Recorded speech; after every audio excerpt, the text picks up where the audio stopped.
On a testé le TUF Gaming A15, c'est un super PC de jeu avec un excellent rapport performance-prix. Et on va vous en parler tout de suite. Moi, dès l'annonce de ce PC, j'étais vraiment très intéressé et j'attendais impatiemment son test parce que il réunit à la fois le nouveau processeur d'AMD, les Ryzen 5000, et en même temps les nouvelles puces graphiques de Nvidia, les GeForce RTX 3000. Alors forcément, ce combo dans un prix en dessous des 1500 €, c'était forcément très intéressant et on voulait voir ça de plus près. Alors forcément, d'abord, on a testé les promesses de la machine, ses performances.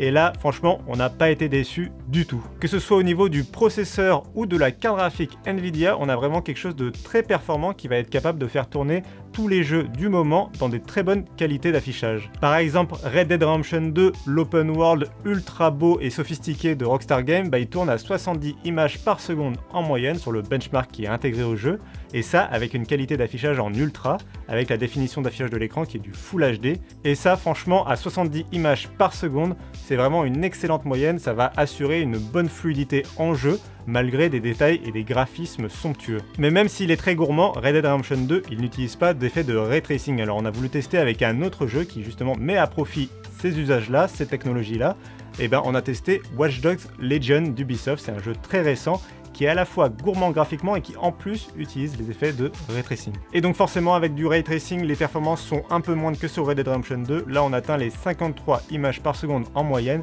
et c'est en activant la fameuse technologie DLSS en mode qualité.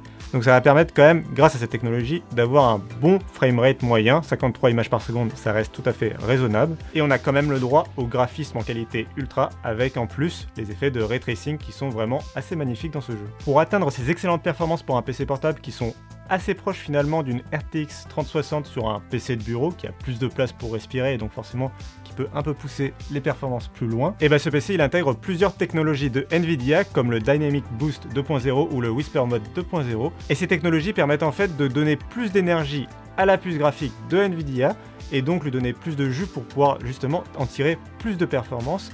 Et tout cela avec un meilleur refroidissement, un refroidissement plus efficace, mais attention, qui peut s'avérer bruyant quand il est poussé à plein régime. Heureusement, s'il fait effectivement du bruit quand il est poussé à plein régime, il devient complètement silencieux en mode bureautique. Et là, c'est vraiment un bonheur d'avoir un PC qui ne fait strictement aucun bruit de fonctionnement dans cet usage-là. Et tant qu'on parle d'une utilisation en bureautique, on va aussi parler d'un autre point fort de ce PC, c'est son autonomie. On peut atteindre facilement les 12 à 15 heures d'autonomie en bureautique avec quelques usages multimédia de streaming de vidéos par exemple. Attention en revanche, l'autonomie fond comme neige au soleil dès qu'on utilise un peu plus le PC par exemple pour du jeu vidéo. Un autre composant ultra important quand on parle aussi bien d'un PC de jeu qu'un PC bureautique ou pour le travail, c'est son écran.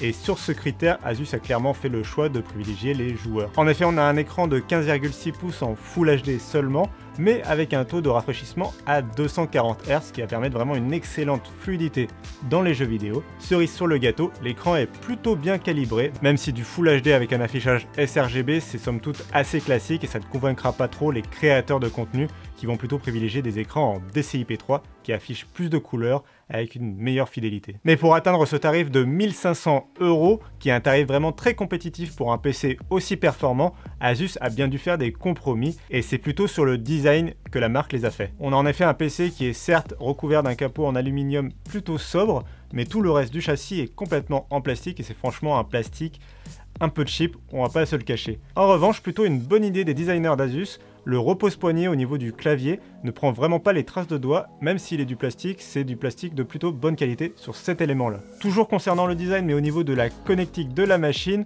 on a un port USB sur la tranche droite, un port USB classique format type A, et sur la tranche gauche en revanche, on a une connectique beaucoup plus fournie avec deux ports USB au format classique, un port USB type C, un port HDMI, un port RJ45 Ethernet, donc ça va faire plaisir aux gamers, et un port d'alimentation propriétaire. Sur ce point, Asus a vraiment fait le travail, mais seul petit bémol, on ne pourra pas recharger la machine par son port USB type C, il faudra absolument passer par le port d'alimentation propriétaire. Et c'est dommage parce que le bloc d'alimentation fourni avec la machine qui est propriétaire est plutôt volumineux. Mais bon, ça peut s'expliquer, c'est un bloc d'alimentation qui aura la charge de fournir 200 watts tout de même à la machine. Toujours concernant le design, on peut noter que Asus a fait le choix d'intégrer un clavier complet avec un pavé numérique tout de même, mais en revanche, petit compromis, forcément les touches sont assez réduites, notamment les touches directionnelles qui sont vraiment minuscules. Enfin, le dernier bémol que l'on a repéré sur ce PC, c'est l'absence complète de solution de biométrie, donc c'est-à-dire pas de lecteur d'empreintes, pas de caméra qui sera capable de vous reconnaître. Il faudra systématiquement taper votre mot de passe ou votre code PIN pour déverrouiller la machine.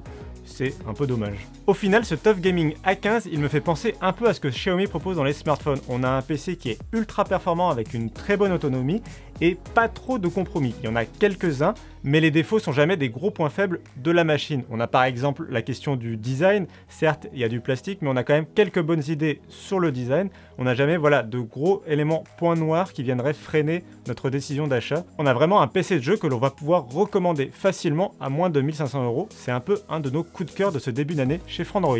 Merci à tous d'avoir suivi cette vidéo. Si vous voulez vous offrir ce PC gaming, il y a le lien dans la description, mais attention, les stocks sont assez faibles, comme tout en ce moment. N'hésitez pas non plus à vous abonner à la chaîne YouTube de Frandroid et à nous retrouver dans les commentaires. Vous pouvez également nous retrouver sur tous les réseaux sociaux, on est partout. Allez, moi je vous dis à bientôt sur Frandroid. Ciao!